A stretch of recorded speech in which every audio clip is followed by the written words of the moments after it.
একটা ব্যক্তি বারবার এড়িয়ে গেছে, বারবার সমস্ত আইনের হাত থেকে পার পেয়ে গেছে। তিনি কারাগারে আছেন। এক হুজুরে আলা দরবেশ বাবাজি, উনি বলেন যে আমার 10,000 লোক নেমে পড়বে।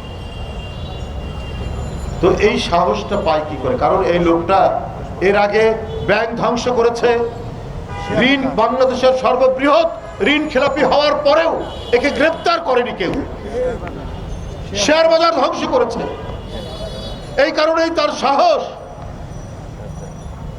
এই কারণেই সে আবার নিজের ছাই থেকে জন্ম নিতে চাচ্ছে। সরকারের উচিত তাদের তৎপরতা দেখানোর জন্য ঢিলেঢালা ভাবে সরকার পরিচালনা করার জন্যই আজকে এই পরিস্থিতি তৈরি হয়েছে। যারা যে 28 লক্ষ কোটি টাকা পাচার হয়েছে তার বড় অংশীদার তো হচ্ছে যেমন সামিট গ্রুপ আছে, যেমন কি নাসা গ্রুপ আছে, সবচেয়ে বড় হুজুরে আলা এই দরবেশ।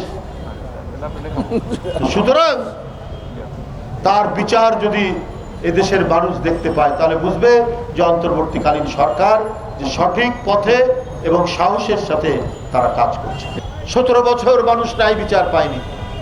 মানুষের মানবিক যে সাম্য সেটা মুছে দেওয়া হয়েছিল। সাম্য একটারই ছিল, সেই সাম্য হচ্ছে আওয়ামী সাম্য। আওয়ামী লুটেরা, আওয়ামী চোর, আওয়ামী টাকা পাচারকারী, আওয়ামী গুন্ডা, আওয়ামী বদমাশ, এদের সাম্য ছিল।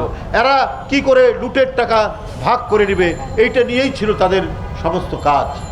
কিন্তু সেই সমাজ হচ্ছে সবচেয়ে উৎকৃষ্ট সমাজ, ইনসাফের সমাজ, যে সমাজে ধনী নির্ধন, ক্ষমতাশালী এবং ক্ষমতাহীন নির্বিশেষে যেখানে ন্যায় বিচার নিশ্চিত হয়, ইনসাফ নিশ্চিত হয়, সেটাই হচ্ছে ন্যায় বিচার ভিত্তিক সমাজ। তারই আমরা আলামত পাচ্ছি, তারই আমরা বৈশিষ্ট্য দেখছি।